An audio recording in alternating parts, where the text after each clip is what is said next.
Pemirsa, pimpinan Dayah Talibul Huda, Desa Bayu, Kecamatan Darul Imarah, Kabupaten Aceh Besar, Tengku Hasbi Al-Bayuni menyerahkan bantuan bagi ratusan pengungsi Rohingya yang masih menempati Balai Mesraya Aceh.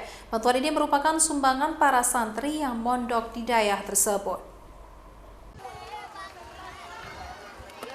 Bantuan santri Daya atau pesantren Talibul Huda Desa Bayu Lamcot ini diserahkan langsung kepada para pengungsi Rohingya yang hingga kini masih menempati basement gedung Balai Mesraya Aceh.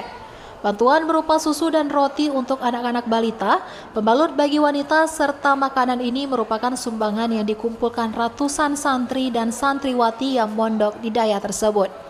Sumbangan ala kadar para santri ini sengaja dikumpulkan guna membantu para pengungsi Rohingya yang sedang dalam kelaparan dan kesusahan, di mana hingga saat ini masih tidur menggunakan alas seadanya.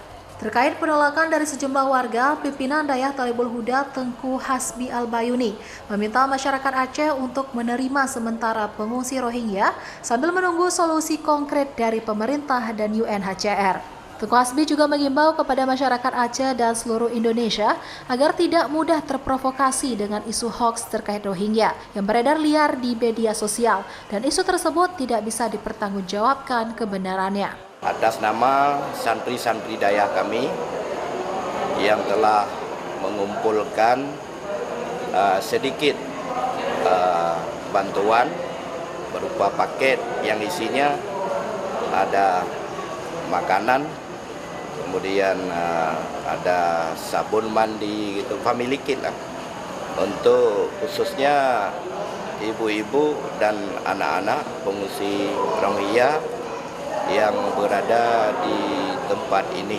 Kita menggugah teman-teman yang lain, mungkin dari santri-santri Dayah lain, untuk juga ikut bersama-sama peduli kepada pengungsi Rohingya ini.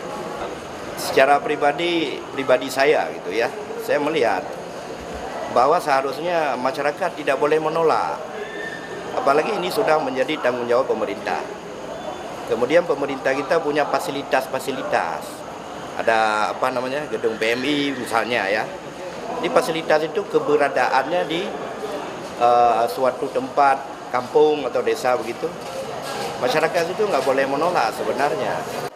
Dari Banda Aceh, Syukri Syarifuddin, iNews melaporkan.